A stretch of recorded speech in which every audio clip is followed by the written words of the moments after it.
Assalamualaikum warahmatullahi wabarakatuh. Hello students, how are you today? Well, this time we will talk about narrative text. Hari ini kita akan membahas tentang narrative text. Apa itu narrative text? It is an imaginative story to entertain people. Adalah sebuah cerita imajinatif atau cerita khayalan yang fungsinya to entertain people, untuk menghibur orang lain atau untuk menghibur pembaca. Contohnya bisa berupa fable, legend, folktale, fairy tale, etc. Nah, contoh yang berupa fabel atau cerita binatang seperti The Ant and the Grasshopper, semut dan belalang. Cerita si kancil juga termasuk ke dalamnya. Kemudian ada legend atau legenda, contohnya adalah The Legend of Tangkuban Perahu. Kemudian ada folktale atau cerita rakyat seperti Malin Kundang. Kemudian ada fairy tale atau dongeng, biasanya ada peri dan lain sebagainya. Di sini dicontohkan ada Cinderella. Berikutnya kita akan membahas tentang social function atau fungsi sosial dari sebuah teks naratif. Jadi, setiap teks, setiap jenis bacaan itu selalu memiliki fungsi atau kegunaan. Kalau untuk yang narrative text ini, fungsi sosialnya atau kegunaannya atau tujuannya adalah to entertain or to amuse the readers. Tujuannya adalah to entertain, menghibur. To amuse juga sama, artinya menghibur. The readers, pembaca. Jadi fungsi utamanya adalah menghibur pembaca.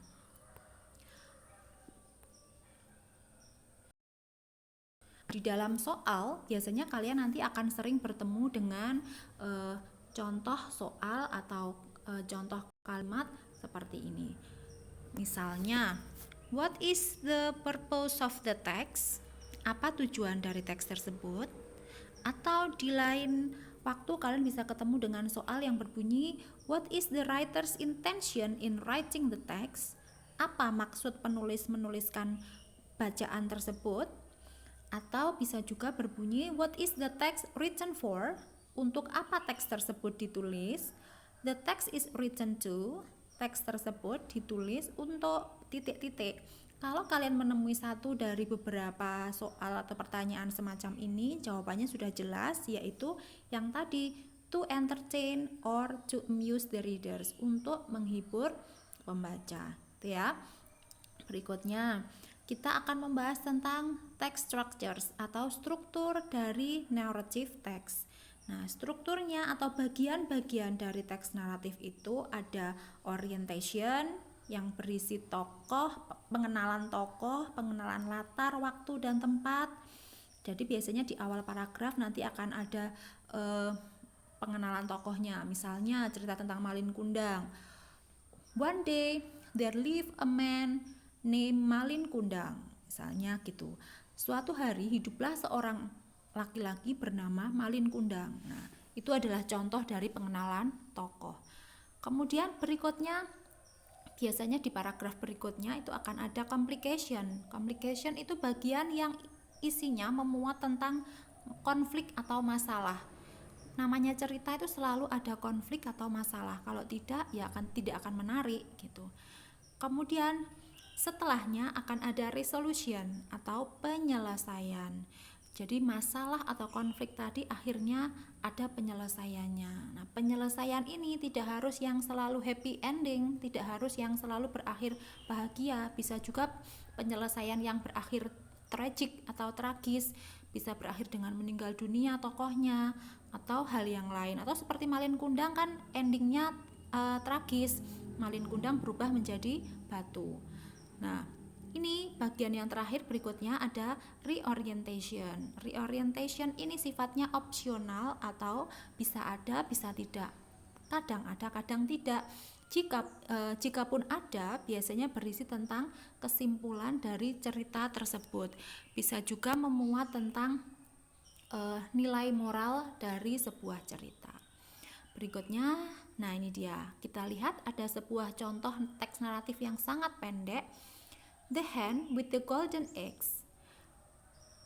Ayam betina dan telur emas. Nah, di bagian kata yang berwarna hijau itu adalah bagian yang kita sebut dengan orientation. Kita lihat ya, kita baca bersama. One day, suatu hari. Nah, suatu hari ini bisa menunjukkan latar waktu ya. In an Arabian city, di sebuah kota di Arab. Nah, ini menunjukkan latar tempat. A woman, seorang wanita, ini merupakan pengenalan tokoh. Went to the market and bought a beautiful hen. Pergi ke pasar dan membeli seekor ayam. Ini adalah bagian pembukaan yang biasa kita sebut dengan orientation kalau di dalam narrative text. And then yang berwarna merah, kemudian yang berwarna merah itu adalah bagian yang diberi nama complication. Isinya adalah konflik atau permasalahan. Kita baca bersama ya. A few days later, beberapa hari kemudian, to her surprise, dia terkejut. The hen she bought laid a golden egg. Ayam yang dia beli bertelur emas gitu. The woman thought, wanita itu berpikir, if the hen can be persuaded to lay more than one egg each day, I am sure I will never have to work again. Si perempuan itu berpikir, seandainya ayam ini bisa aku buat supaya dia mau bertelur lebih dari satu dalam sehari, aku pasti tidak perlu bekerja lagi, aku pasti sudah kaya raya, gitu pikirnya. So the woman decided to make the hen eat more, so that it could lay more eggs.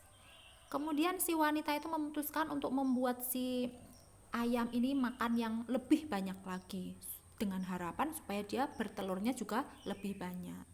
Nah, ini adalah permasalahannya, kita sebut complication. Nah, setelahnya akan ada penyelesaian yang kita sebut dengan resolution. Seperti apa resolutionnya? But the only result was the hen died of indigestion and did not lay more eggs at all.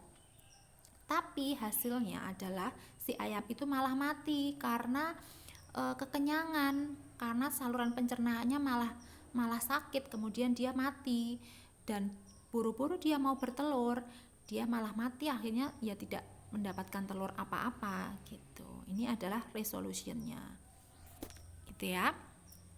Nah, kemudian kita akan membahas tentang language features atau tata bahasanya atau ciri-ciri kebahasaan dari sebuah teks naratif. Kalian harus ingat, teks naratif ini adalah dongeng, biasanya diawali dengan kata zaman dahulu kala. Nah, kalau seperti itu kan pasti asumsinya ini sudah terjadi di waktu yang lampau. Nah, oleh karena itu naratif teks itu selalu ditulis dalam bentuk simple past tense. Ini menunjukkan waktu yang lampau. Kemudian ciri-ciri yang kedua, akan ada direct speech, akan ada kalimat langsung. Kalimat langsung biasanya berupa dialog-dialog gitu, seperti pada teks yang tadi. Ciri yang ketiga itu ada adverbs of time, keterangan waktu yang sangat spesifik dan sangat khusus, sehingga ini merupakan satu-satunya ini adalah ciri yang pasti ada di sebuah narrative text. Contohnya adalah once upon a time, long time ago, one day, dan lain-lain. Itu artinya zaman dahulu kala gitu, pada suatu hari. Kalau ada kata-kata atau kata keterangan waktu semacam itu, sudah pasti bisa dipastikan itu adalah narrative text. Nah, ini dia. One day yang saya cetak berwarna kuning itu adalah contoh adverb of time, contoh kata keterangan waktu yang sudah sangat spesifik yang pasti hanya ada di narrative text. Kemudian kalian bisa lihat lagi seluruh kalimatnya dalam simple past tense, karena memang ini adalah terjadinya di waktu yang lampau. Cirinya bisa kita lihat dengan penggunaan kata kerja bentuk 2 atau verb to. Di semua kata yang saya cetak berwarna merah itu adalah contoh verb to. Berikutnya ada penggunaan direct speech atau kalimat langsung. Ada dialog-dialognya seperti yang dicetak berwarna hijau. Nah, berikutnya kita akan lihat beberapa contoh soal atau contoh pertanyaan yang berhubungan dengan naratif teks. Nanti kalau seandainya kalian bertemu dengan soal semacam ini saat ujian, bagaimana cara menjawabnya? Bacaannya masih tetap ya, the hen with the golden eggs. Nah, contoh soal yang sering sekali muncul adalah number one, what kind of text is it? Apa jenis teks tersebut? Gitu. Teks tersebut termasuk jenis teks apa? Nah, karena sudah ada ciri yang sangat khusus tadi di awal dimulai dengan kata one day, itu selalu adalah ciri dari sebuah naratif teks. Jadi, pasti jawabannya tak lain dan tak bukan adalah it is a narrative text, gitu ya. Kemudian contoh soal yang kedua. What is the purpose of the text? Apa tujuan dari teks tersebut? Nah, kita ingat-ingat lagi penjelasan yang tadi. Kalau narrative text itu tujuan fungsi sosialnya atau social functionnya atau tujuannya adalah to entertain the readers. Itu yang pertama. The purpose is to entertain the reader, untuk menghibur pembaca. Meskipun selain untuk menghibur juga untuk mengajarkan nilai moral, pelajaran hidup dan lain sebagainya, gitu ya. Tapi yang utama adalah to entertain the readers. Kemudian contoh soal yang sering sekali muncul berikutnya adalah number 3, what can we learn from the story? Apa yang bisa kita pelajari dari cerita tersebut? Nah, ini menanyakan tentang moral value atau nilai moral. The moral value is that we should not be greedy. Ini hanya contoh saja ya. Nilai moralnya adalah kita tidak boleh greedy, tidak boleh rakus. Nah, dalam cerita tadi kita bisa melihat bahwa wanita itu rakus. Dia sudah mendapatkan rezeki 1 telur emas, tapi dia malah mengharapkan lebih banyak lagi. Karena saking rakusnya ternyata dia malah tidak mendapatkan apa-apa. Dia malah sial, akhirnya ayamnya mati dan tidak mendapatkan telur emas sama sekali. Seperti itu.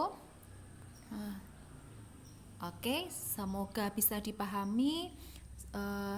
Thank you for watching. I'll see you on my next video. Assalamualaikum warahmatullahi wabarakatuh.